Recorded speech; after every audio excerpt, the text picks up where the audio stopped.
Welcome to SimplyRN. Today we will go over what an arterial blood gas, or ABG, is and how to interpret an ABG.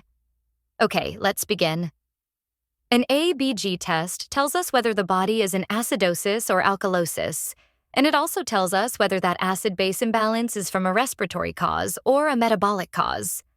There are several components of an ABG. The first one is PaCO2, which is the partial pressure of carbon dioxide dissolved in plasma.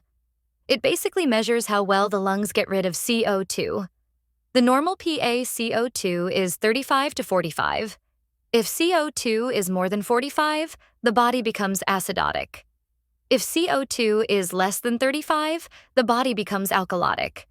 And then we have bicarbonate, or HCO3, which is a base that neutralizes acids and makes them less acidic. The bicarb level is mostly reflected by the metabolic system. If you want to learn more about the basics of acid and base, make sure to check out my video on acid and base disorder. Okay, let's go back to the normal bicarb level, which is 22 to 26. The higher the bicarb level, the more basic or alkalotic the body becomes because bicarb is a base. And lower the level, the more acidic. So when you see CO2, think of respiratory disorders.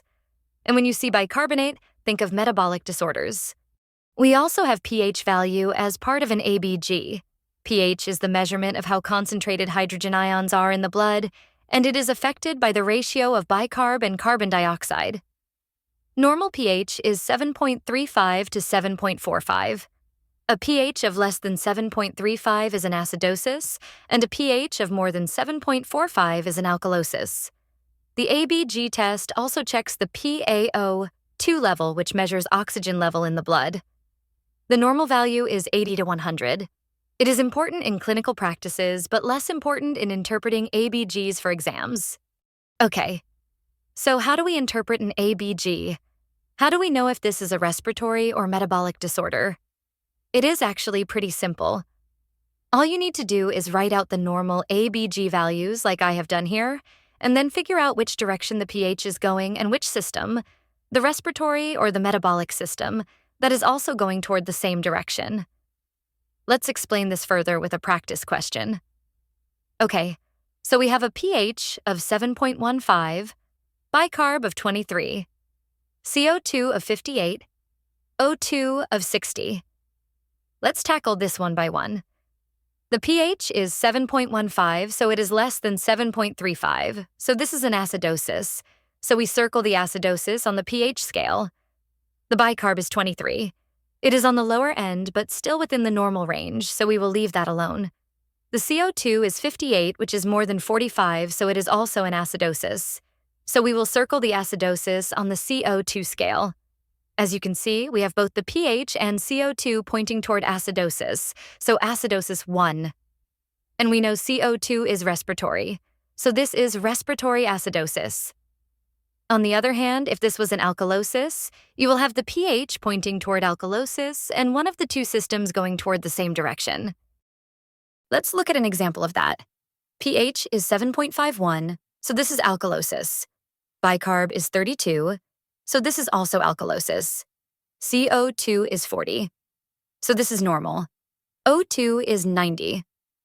Okay, we have both pH and bicarb pointing toward alkalosis, so this is an alkalosis of which system?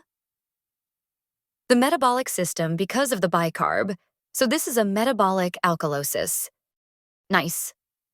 Let's do another one. pH is 7.32, so that is acidosis. Bicarb is 30, so that is alkalosis. CO2 is 54, so that is acidosis, and PaO2 is 80. Looks like we have pH and CO2 are going toward acidosis, so we know this is a respiratory acidosis. But you may be wondering, what's going on with the bicarb? Well, that is because this is a partially compensated respiratory acidosis. What does that mean? It means that whenever we are in acidosis or alkalosis, our bodies will try their best to reverse that. If our body is in respiratory acidosis, such as in this example, our kidneys will try to reverse that by excreting hydrogen ions and retaining more bicarb. That's why the bicarb level is higher than normal, because our body is trying to compensate. But was the compensation successful? No, because our pH is still abnormal, although it is getting closer to normal, just not there yet. That's why this is a partially compensated respiratory acidosis. If the pH has been normalized, it would be fully compensated. So let's end this video with a fully compensated ABG. Okay, pH is 7.37, which is within normal range, so that tells us this is either a normal ABG or it has been fully compensated. Bicarb is 32, so this is alkalosis. CO2 is 53, so this is acidosis. But wait, both bicarb and CO2 are abnormal. How can we tell whether that is a respiratory or metabolic problem? This is when we need to take a closer look at the pH, specifically to see which side the pH is leaning toward. Remember, the normal pH is 7.35 to 7.45, which gives us a middle value of 7.40. So if you have a normal pH but it is less than 7.40, it is leaning toward acidosis. If it is more than 740, it is leaning toward alkalosis. Make sense? The pH in this question was 7.37, so it is less than 7.40, so it is leaning toward acidosis, which makes the pH and CO2 both leaning toward acidosis. So this would be a respiratory acidosis that is fully compensated because the pH has been normalized. I hope this video is helpful. If you want to see more practice questions, please leave a comment below. Thank you for watching this video, and always remember, this video is for educational purposes only and not indicated for clinical use.